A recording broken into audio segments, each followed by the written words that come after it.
Hi everyone, welcome back. My name is Z for anyone who's new here. I'm a psychic medium, healer, philanthropist, seer, all the things. And for anyone who's not new, welcome back. I today really wanted to talk about releasing any sadness or grief from the body. And it came up as I've also been going through my own journey, and people have been expressing to me in the last couple of days how much grief they are experiencing because of the state of the world right now.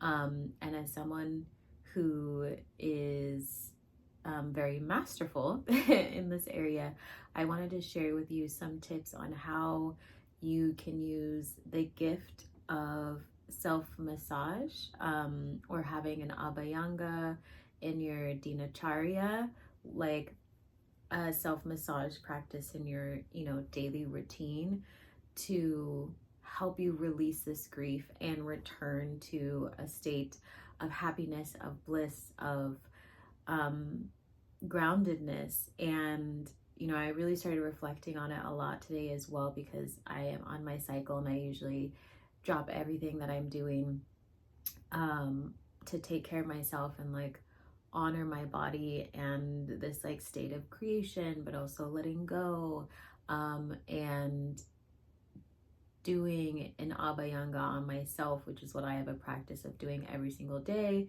and what I teach to my clients is something that is also beneficial when you're on your cycle. It's beneficial to do with any sort of life transition. It's just something that I suggest everybody have in their life, to be honest.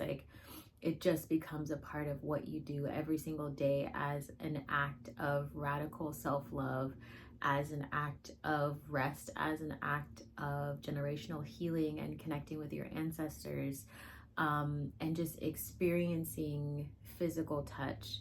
And since I also teach to many people who have experienced, some sort of trauma to their body, or maybe even fear touch, have trouble receiving touch, like myself, I've shared on other videos, or have trouble expressing love and feeling safe in that emotion, a self-massage can help you very much so on that journey. And I've even seen it when done in the right healing order, for generational healing. I've seen it even heal eating disorders, which I also have for my clients as well. A lot of them come in with eating disorders, very high trauma, depression, just ready to release. And so the abhyanga, mixed in with other techniques that I teach them and guide them through over 6 months, they come out with a newfound relationship, not just for themselves, but for food and nourishment and well-being. So I wanted to share that with you today. So what you can do for yourself immediately, right? This is just a really beautiful practice, is you can take let's say sunflower oil, or an oil that you prefer that's gonna really help your body. You can put it in a tiny glass dish, and then you can have another larger glass dish where you can put warm water into, and then put your oil with your glass into the water and allow it to warm up. You don't want to heat it up in the microwave, you will burn yourself, so please be as careful as possible. And what you're doing is warming up the oil so you can use it on your body. And this is a practice that you can do at any time of the day. I highly suggest that if you are going through some sort of grief, or shifting into receiving joy, mornings are always going to be the best time to do it. That's also what my mentor and teacher taught me. And then you can do your self-massage for 15 to 20 minutes and then take a shower and start your day. So you can take the oil, and you can start with your feet and your toes and just start massaging. And what I say for people who are grieving and learning how, to receive touch or to receive love or to receive a higher frequency while also letting go, I recommend saying affirmations to yourself, but speaking to yourself the same way that you would, like, if you had a small child, or like someone who is there and you're trying to comfort them. Because I feel like a lot of people, spoon. I'm also Italian.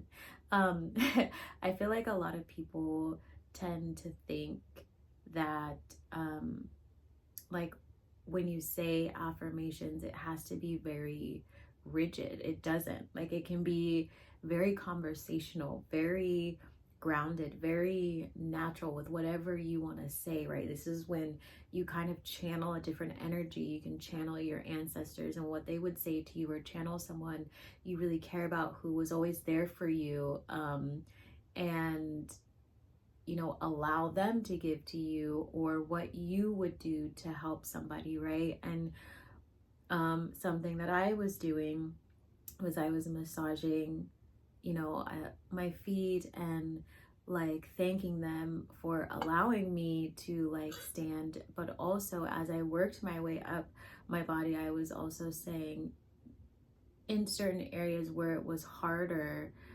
or felt like there was more tension, especially in my legs or like in my heart center with everything that's going on, it was, I know things have been rough, right? I know things have been hard, and you're just like gently massaging. You can even like do some squeezes, you can hug yourself, you can just go really slow, and be tender, right? Like, as if someone is in front of you and they're grieving, and you're like helping them release something, right? Like, literally see it that way.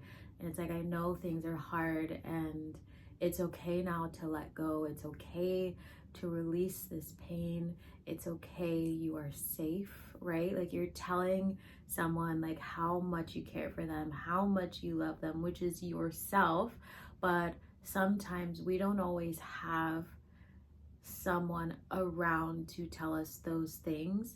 And so it's always important to be practicing self-love, so you can feel stable, so you can feel happy, so you can receive other frequencies of love, so you can manifest your soul tribe. And also, we have to remember that we are not meant to survive without touch, like without connection. And when we go for too long without it, it's very, very hard on the body, the heart, the mind, the spirit, and it can put people in very deep depressions, and to the point where even folks want to unalive themselves. And so it's really important that we remember these ancestral practices that have been around for a really long time, and we start sharing them as much as we can, so we can help each other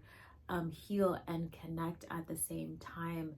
And when we can feel love and feel safe, then we can generate it also for somebody else. And as someone like myself, who I'm a very tactile person, but I'm only like tactile with people I feel safe with, which is why I don't hug everybody, because I go off of energy. But when I do hug someone that I really like, it's like my energy flies through the roof. And I can also generate a different type of love through my hands. Like, that's why I do Reiki. That's why I do body massages on people. That is why, I am a doula, and I also mix massage into my doula work as a birth worker. So, touch and energy and experiencing love from ourselves is very powerful and very potent, and it's so needed right now. So if you have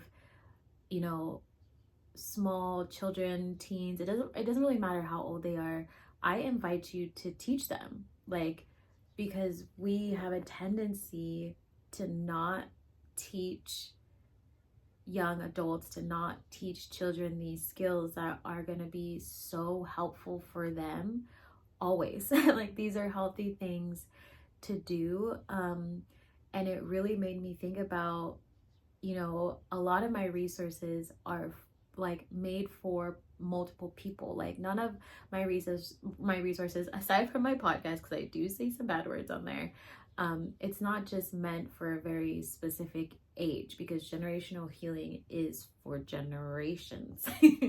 um so, like, again, going back to sharing, like, it's very important to be able to pass on this information to other people.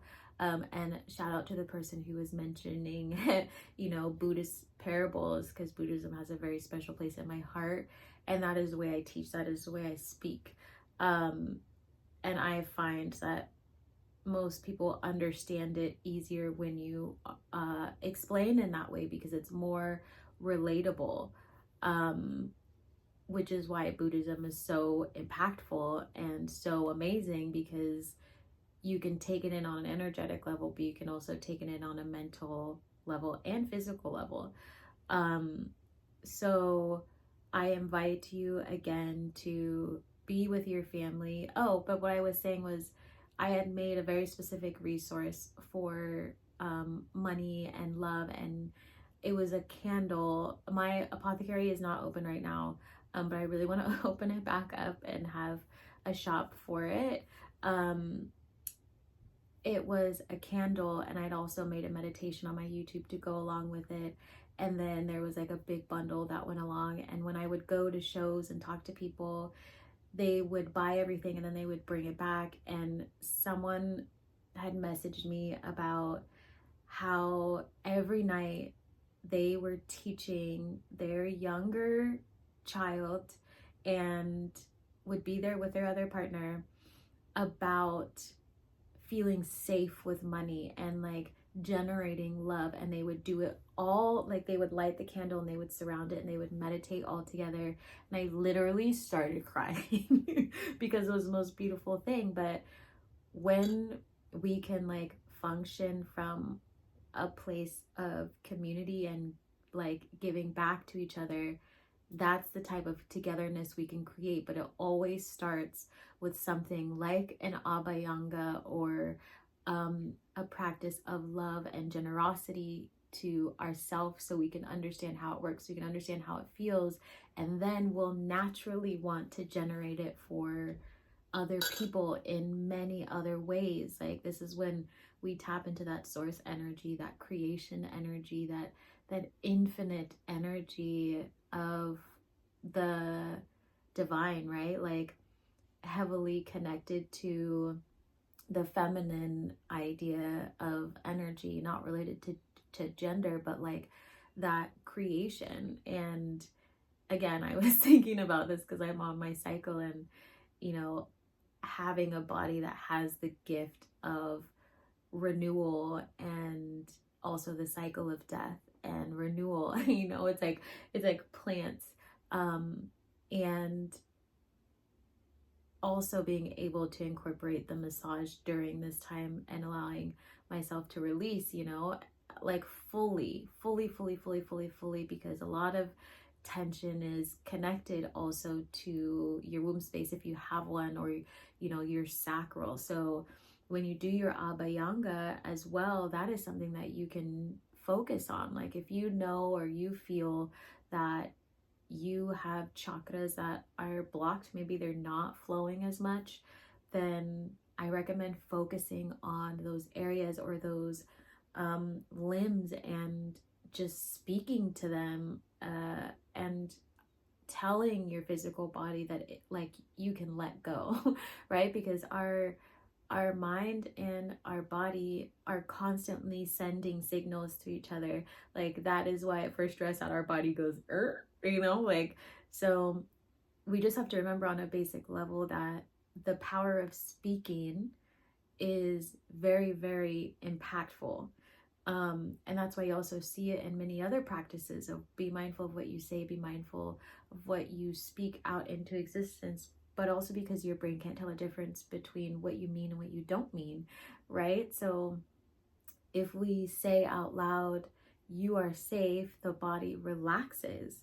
But if we say something else, then, you know, the body tenses up. So mixing that in with, you know, a massage that can really work with your fascia and like release tension is gonna be like so amazing over time for you. And you're likely, as you're doing the massage, which I find a lot of times if you haven't done it in a while, you will likely release, meaning you'll likely cry, or some emotions will start to come up, because we don't usually give ourselves that much tenderness and care and focus for that amount of time, because you want to do it for like 20 minutes or however long that you have. Not only that, it allows the oil to absorb into your body. So this is like really getting a massage for yourself, but also nourishing, right? Like oil, especially sunflower oil, is very close to your sebum, so your oil of your skin, so it can be easily absorbed. And so when you shower and you get out, you don't always have to put something on your skin. So it's very beneficial in many ways. I highly recommend it also for busy people if you can, because in the long run it's going to help you anyways feel more relaxed and more calm, but also you don't have to put on anything afterwards. But I wanted to share that with you all, and just remind everyone to truly take care of yourselves. I'm going to be going live today to talk about everyday activism, to share some views around what people can do every single day that can really help generate more love in your life, and to be a true activist out in the world, because people think that activism is just marching, and it's not. It's so much bigger than that.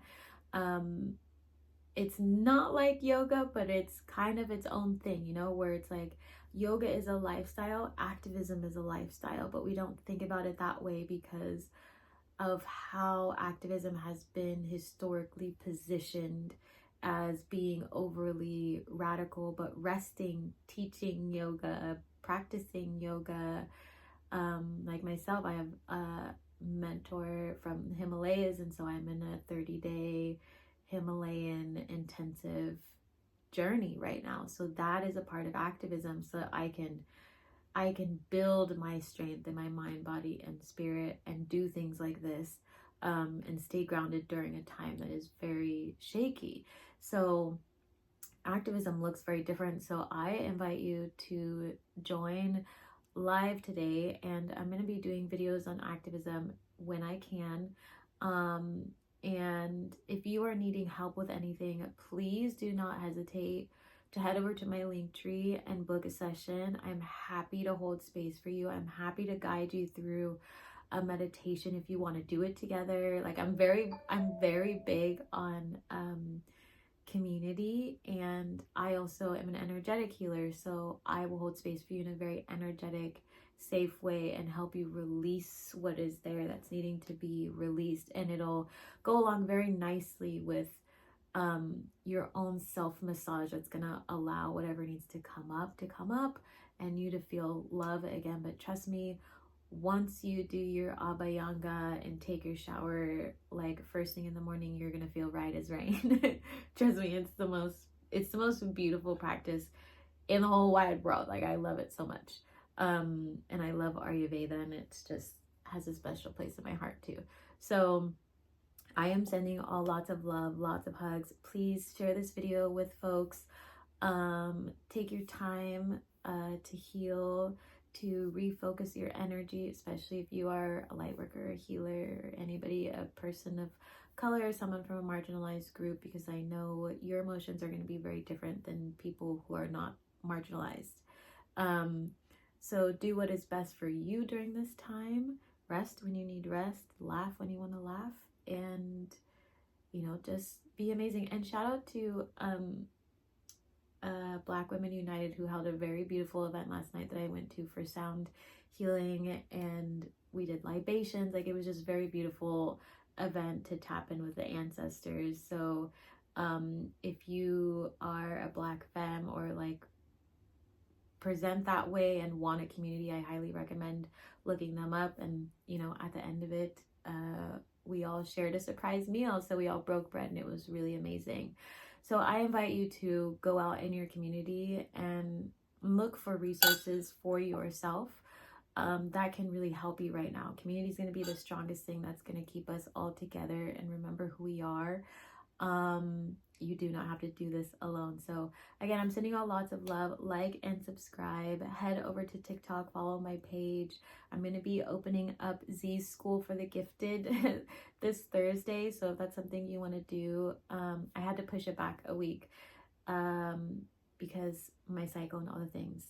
I will do anything for my cycle and take care of myself, and then election. So please, please, please come join. It's going to be amazing. And if you are in the area, I'm happy to teach you about dogs and get your dogs trained. But long goodbyes. I'm the best at them. So I will talk to you all later and have a really beautiful rising, family.